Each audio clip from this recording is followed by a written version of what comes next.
right, everybody, and we're back. This is Food for Thought, Thoughts If It Were You, Season 2, and this is your host, Neo Gentrics. It is 2020, everybody. It is the 6th, 7th, I forgot what today is, of February, and it's 3 o'clock in the morning, as we always do. Today's topic is on leap years, because 2020 is, in fact, a leap year. So, for the first time in the last couple of years, we get to have 29 days in February. So don't let that throw you off. If it looks like your calendar doesn't make sense, no, you didn't buy a faulty calendar. There is, in fact, an extra day on Saturday.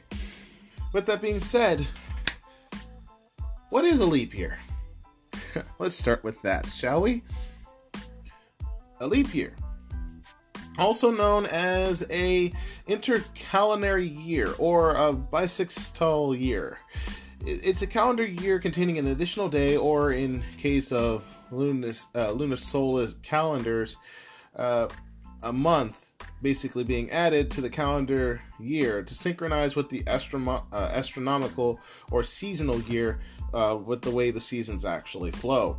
You know, because seasons and astronomical events don't repeat in the whole number of days, and calendars that have the same number of days in each year drift over time with respect to the event that the year is supposed to track. You know, by inserting this extra day or month in a year, that drift is automatically corrected, and a year that is not a leap year is called a common year. It's one of the many things that exist that a lot of people aren't aware of. Now, there are two kinds of calendars. With that being said, one is the Gregorian and the original, the lunar. Each one has something special about them that makes them unique, and different areas follow different calendars. And with that being said, leap years are handled differently in other countries. I'll cover what a Gregorian calendar is and what the lunar calendar is in another podcast. But for now, let's go ahead and talk about leap years. All right?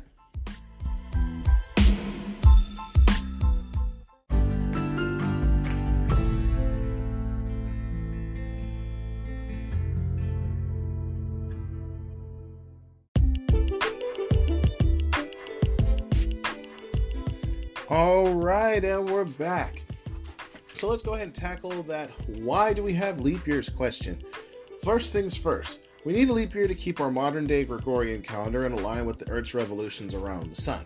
It takes Earth approximately 365.2421889 days, or just 365 days to simplify, and 5 hours and 48 minutes and 45 seconds to basically circle around the sun. Don't ask me how they got this number. That's a whole nother podcast for another day.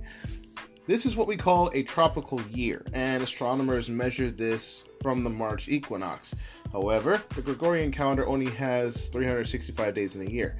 If we didn't add a leap day on the 29th of February every 4 years, we would lose almost 6 hours off every calendar year on its own.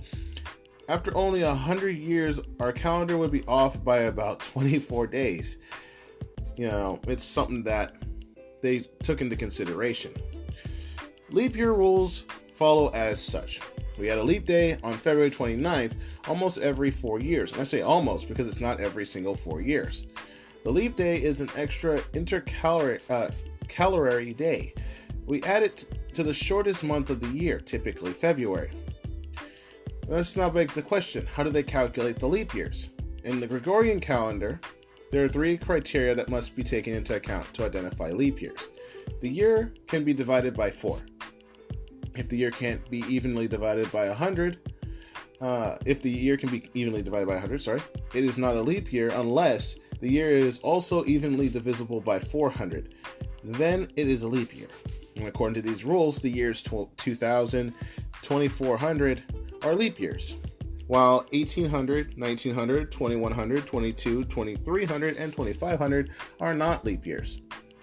The year 2000, however, is a special leap year, for the simple fact that it was unique as it was the first instance when the third criterion was used in most parts of the world, since the start of the tradition started with the Julian calendar as it transitioned to the Gregorian in 1582, which, like I said, I'll go into later. Last but not least, who invented leap years? That would be the Roman general Julius Caesar. He introduced the first leap year over 2,000 years ago, but the Julian calendar only had one rule. Any year evenly divisible by 4 would be a leap year, so this formula produced way too many leap years. Still, it was not corrected until the introduction of the Gregorian calendar, which was 1,500 years later. Basically, the ancient Roman calendar added an extra month every few years to maintain correct seasonal changes, which is really similar to what we call the Chinese leap year or the lunar year. So there's a lot of stuff that go into this and a lot of facts that need to be known.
not everyone knows this. You need to know about time. You need to know about how important. These are important skills people need to know and they don't know. You need to know how to read weather. You need to know the time zone differences. Stuff like this. This stuff matters. Now, with that being said, I thank you guys for listening. Enjoy the rest of your day. Again, this has been Food for Thought. Thoughts if it were you. I'm your host, Gentrics. Have a great rest of your day.